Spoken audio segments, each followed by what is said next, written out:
Hi everyone, welcome to Study Econ. So நம்ம வந்து இப்போது கேஸ் ஸ்டடீஸ் பார்த்துக்கிட்டு இருக்கோம். ஓகே, ஸோ கேஸ் ஸ்டடீஸில் வந்து நம்ம நிறையா கேஸ் ஸ்டடீஸ் பார்த்துட்ருக்கோம். அதில் இன்றைக்கி என்ன பார்க்க போகிறோம் அப்படின்னா some importance case studies on PPP and AFP. Okay, இதில் ஒரு 5 to 6 கொஷின்ஸ் இருக்கும். ஸோ நம்ம என்னென்னு பார்ப்போம். ஸோ ஃபஸ்ட் கொஷின் என்ன அப்படின்னு பார்த்தீங்கன்னா, a customer has a balance in his savings account. In which of the following cases the bank can use its write-off set-off for recovery of a loan? Okay, so first of all வந்து write-off set-offனா என்னன்றது தெரிஞ்சுக்கணும். ஏன்னா last வீடியோலையுமே வந்து write-off set-off மாதிரி சில questions நம்ம பார்த்தோம். write-off set-off வந்துட்டு will applicable for loan when it is defaulted. Okay, defaultedனா என்னது? Overdue is different. Okay, overdue means you can give some time up to 90 days. ஒரு டேர்ம் லோனாக இருந்ததுன்னா 90 நாட்களுக்கு அது வந்து ஓவர்டியூவில் இருக்கும். ஓகே, இன்கேஸ் 90 நாட்களை கடந்துருச்சுன்னா அது வந்து என்பிஏன்ற ஸ்டேட்டஸ்க்கு போகும். இதுதான் டிஃபால்ட்டுன்னு சொல்லுவாங்க. ஓகே, தென் இந்த என்பிஏல வந்துட்டு நிறைய கேட்டகரி இருக்குது. சப்ஸ்டாண்டர்ட், தென் டவுட்ஃபுல் 1, டவுட்ஃபுல் 2, தென் லாஸ் அசெட். ஓகே, ஸோ இங்கே வந்து பார்த்தீங்க அப்படின்னா சில கேசஸ் கொடுத்துருக்காங்க, என்னென்னு பார்ப்போம். ஃபர்ஸ்ட் வந்து bank guarantee issued by the bank. So இதில் வந்து நம்ம ரெக்கவர் பண்ண முடியாது. ரைட் ஆஃப் செட் ஆஃப் வந்து பிஜிக்கு கிடையாது. ஏன்னா இது வந்து contingent liability. Okay, next term loan sanctioned but instalment is still to fall due. அதாவது லோன் வந்து ஸ்டாண்டர்டில் இருக்குது. So you cannot recover. CC limit is sanction to the party and it is running regularly. So you don't want to recover the money. Next, a customer is a guarantor of a loan to other customer and that person has defaulted. So எந்த இடத்துல இந்த டிஃபால்ட்டுன்ற வார்த்தை வருதுங்களோ, default பண்ணிட்டாங்க அப்படின்னா at the time you can recover the loan. Okay, so for example A B 2 பேரும் சேர்ந்து loan வாங்கியிருக்காங்க. ஐ மீன் 2 பேரும் இல்லை, ஏ லோன் வாங்கியிருக்காரு, பி வந்து கேரண்டர். ஓகே, ஏ வந்து ஒரு 1 lakh வாங்கியிருக்காரு. ஸோ பி என்ன பண்ணுறாரு அப்படின்னா ஒரு 2,50,000 அவருக்கு வந்துட்டு ஒரு ஃபண்டு ஒன்று வருதுன்னு வச்சுக்கோங்க. இவர் கேரண்டர் போட்டதுனால இந்த லோன் டிஃபால்ட்டாக இருக்கிறதுனால then you can able to write off set off. Okay, so அதனால தான் கேரண்டியெல்லாம் லிங்க் பண்ண சொல்லுவாங்க. ஆட்டோமேட்டிக்காக கேரண்டி லிங்காக இருந்ததுன்னா உங்களுக்கு நம்ம சிபிஎஸ்ஏ வந்துட்டு நமக்கு இன்ஃபர்மேஷன் கொடுத்துரும்.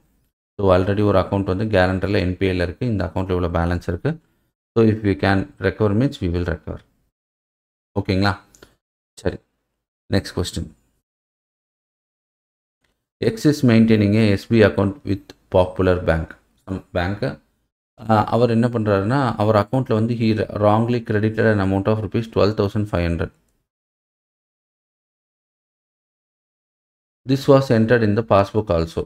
ஸோ பாஸ்புக்கில் வந்து அவர் பார்த்துட்டாரு, ஒரு ₹12,500 இங்கேருந்து வந்திருக்கு. அவர் நிறைய இன்வெஸ்ட்மெண்ட் பண்ணியிருக்கலாம், டிவிடெண்ட் வந்திருக்கலாம், இன்ட்ரெஸ்ட் வந்திருக்கலாம், இல்லை வேறு யாராவது அவங்க ஃபேமிலி மெம்பர்ஸ் கூட போட்டிருக்கலாம். He was not aware of that. Later on when the mistake comes to bank's notice, bank வந்து என்ன பண்ணுறாங்க அப்படின்னா ஓகே தப்பாக நம்ம கிரெடிட் கொடுத்துட்டோம், அதை நம்ம ரிவர்ஸ் பண்ணுறோம். Okay, so it debited customer account but did not inform the customer. Customer அக்கௌண்ட்டை டெபிட் பண்ணி அதை சரி பண்ணிடுறாங்க.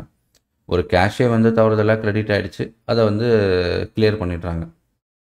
இந்த டைமில் என்ன ஆகுதுன்னா இவர் என்ன பண்ணிடுறாருன்னா இந்த ₹12,500 இருக்கேன்னு சொல்லிட்டு ஒரு ₹10,000 செக் கொடுத்துட்றாரு. சரிங்களா? ஸோ இப்போது கஸ்டமர் என்ன பண்ணலாம்? இப்போ what is the right of the customer?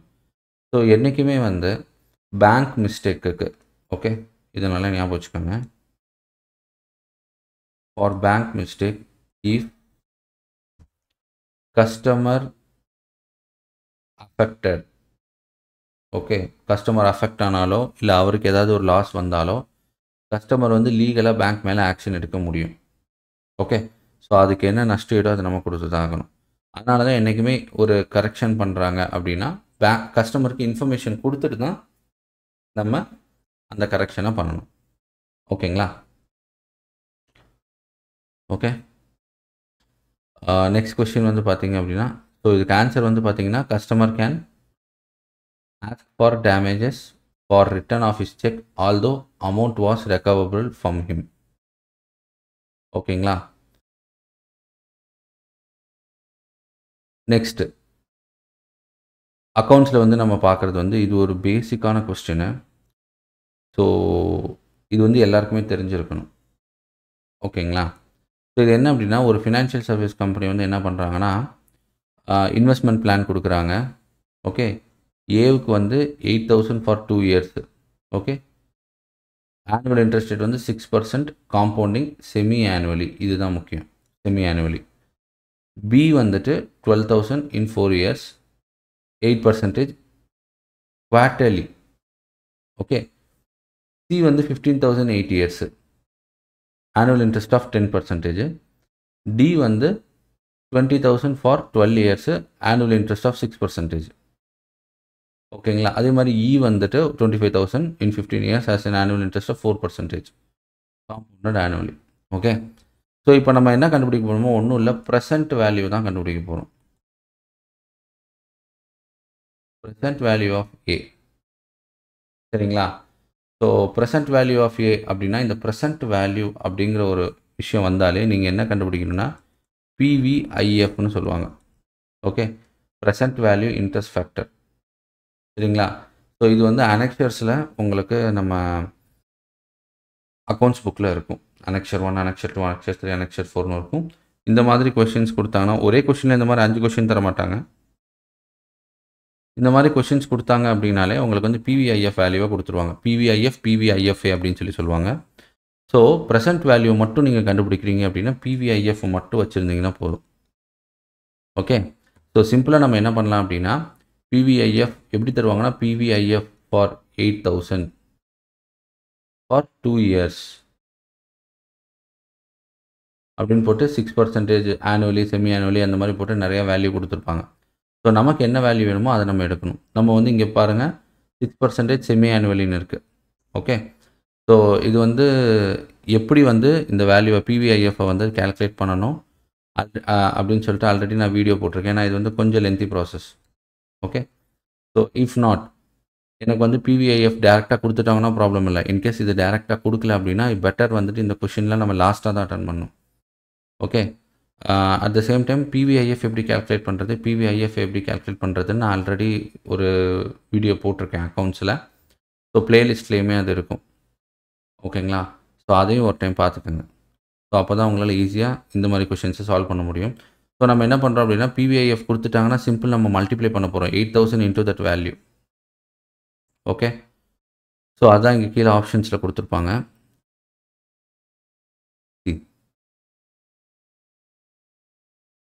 பிவிஐஎஃப் வந்துட்டு ஃபஸ்ட்டு கேஸுக்கு வந்து 0.885, செகண்ட் கேஸுக்கு 7284, தேர்டு கேஸுக்கு 45, 38 இந்த மாதிரி அந்த அனெக்சர்ஸ்லேருந்தே நம்ம வேல்யூ எடுத்துக்கலாம்.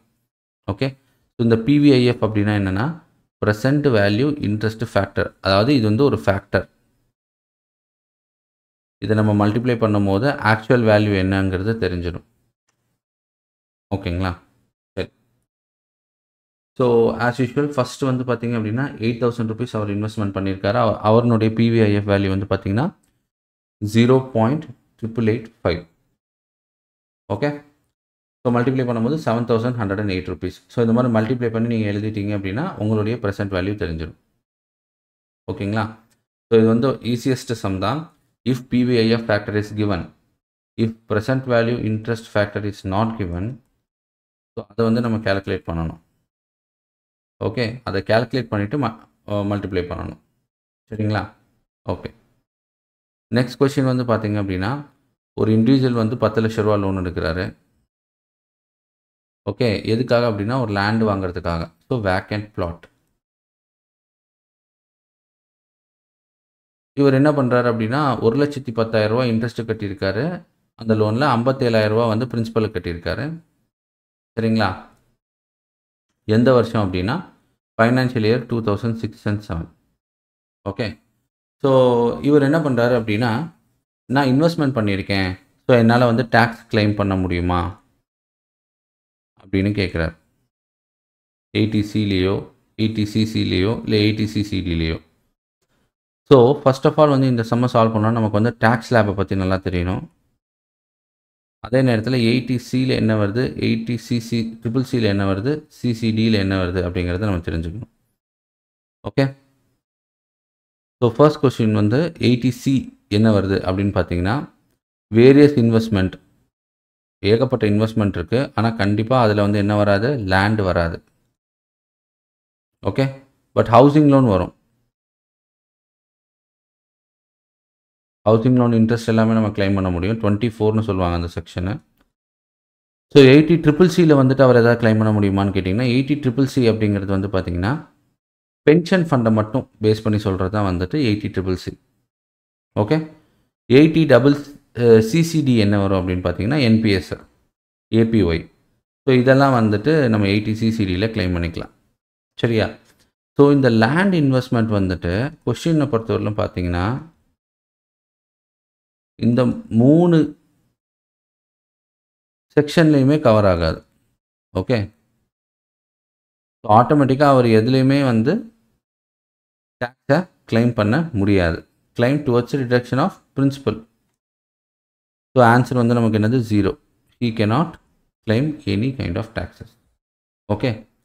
ஸோ அதனால தான் நான் திரும்ப திரும்ப சொல்கிற விஷயம் என்னென்னா, ஓல்டு ரெஜிமில் இருக்கக்கூடிய டேக்ஸ் ஸ்லாபில், ஓல்டு ரெஜிம் நம்ம படிக்கிறோம் இல்லைங்களா, ஓல்டு ரெஜிமில் what are all the kind of deductions இருக்குது அப்படிங்கிறத நம்ம தெரிஞ்சுக்கணும்.